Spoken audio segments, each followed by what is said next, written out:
Nabi pernah mengeluarkan salah satu daripada pedangnya dalam peperangan Uhud. Lalu Nabi mengangkat di hadapan para sahabat. Man ya'khudhu minni hadzal sayf, kata Nabi. Atau kama qala, siapa yang akan ambil pedang ni? Siapa nak pedang ni? Nabi kata, siapa sanggup untuk memegang pedang ni? Ramai para sahabat yang mengangkat tangan. Abu Bakar angkat tangan, Sayyidina Umar angkat tangan. Zubair ibn Awam adalah orang pertama yang mengangkat tangan ketika Nabi tanya siapa nak pedang ni. Kemudian Nabi ulang kali kedua. Kenapa? Kerana Nabi menambah sesuatu perkataan pada soalannya. Nabi pun kata, siapa yang sanggup untuk mengambil pedang ini bihaqqihi, man ya'khudhu hadha as-sayfa bihaqqih, siapa yang sanggup untuk mengambil pedang ni dengan haknya. Waktu tu semua sengak sebab perkataan hak tu. Maka ada satu orang sahabat, nama dia Abu Dujanah Simak ibn Kharashah. Dia ni daripada awal tadi dia angkat tangan dengan ramai-ramai.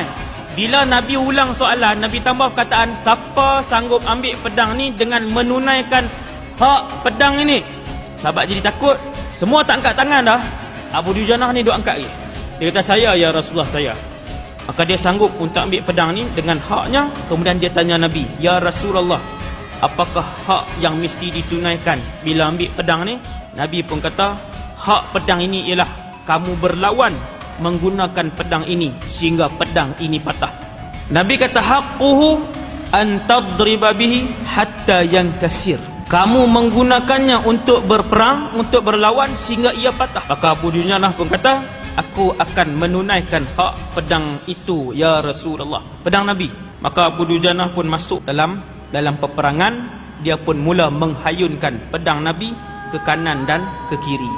Ada satu orang, dia tak puas hati. Bukan tak puas hati macam kita tak puas hati ni. Para sahabat ni berlumba melakukan kebaikan. Ingat tuan, para sahabat sentiasa berlumba untuk melakukan kebaikan dalam keadaan ikhlas kepada Allah Subhanahu Wa Taala. Abu Bakar dia selalu berlumba dengan Sayyidina Umar. Maka ada seorang sahabat, Zubair ibn Awam, dia kata, aku nak tengok dia ni kemas betul ke ambil pedang Nabi ni. Dia kata dalam hati dia, ni Zubair sendiri cerita, bukan dengki tak, semangat untuk berlumba. Tapi pedang tu dapat ke orang lain. Waktu tu dia rasa, bukan dia rasa nak merajuk tak, dia nak tengok apakah benar-benar Abu Dujanah menunaikan hak pedang Rasulullah sallallahu alaihi wasallam. Dia ikut Abu Dujanah dalam keadaan perang telah pun bermula. Dan dalam masa yang sama, Zubair bin Awam bukan dia ikut saja, dia pun berperang juga. Kita bila perang ni, kita boleh halalkan kaki kita nak pergi ke mana? Nak ke kanan terus ke, nak ke kiri terus? Maka Zubair bin Awam dalam duk berperang ni, setelah perang bermula, dia menghalalkan kaki dia, dia ikut Abu Dujanah yang ambil pedang Nabi. Ikut Abu Dujanah. Abu Dujanah ikut tu, dia ikut tu. Maka kata Zubair bin Awam, tidak ada seorang pun yang berhadapan dengan Abu Dujanah kecuali dia mati dalam peperangan Uhud. Mati. Sampailah, kata Zubair bin Awam, aku ikut dia sampai ke hujung sana. Aku mendapati dia telah pun mengangkat pedangnya, lalu memberhentikan pedangnya dari menetak.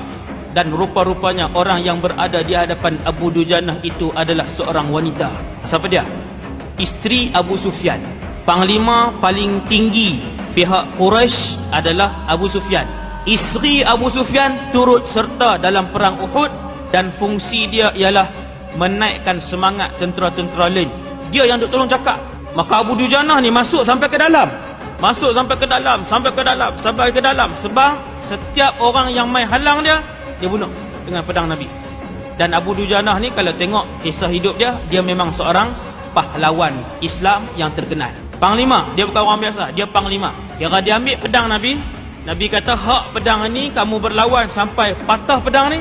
Abu Dujanah pun kata, ketika tu aku akan menunaikan hak pedang ni.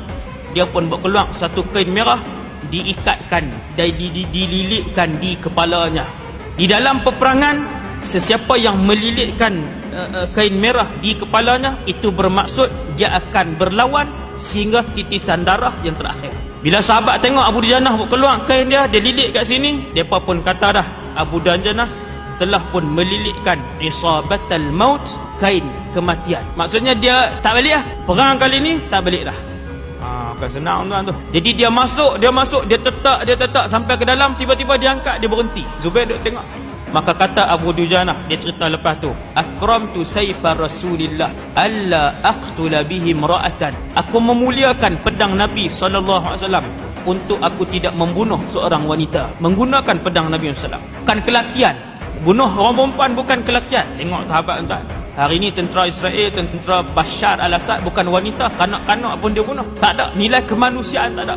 Para sahabat dalam perang bila angkat-angkat tengok perempuan, maka dia pun berhenti pedang, halih ke lain, alahkan dia punya serangan ke arah lain.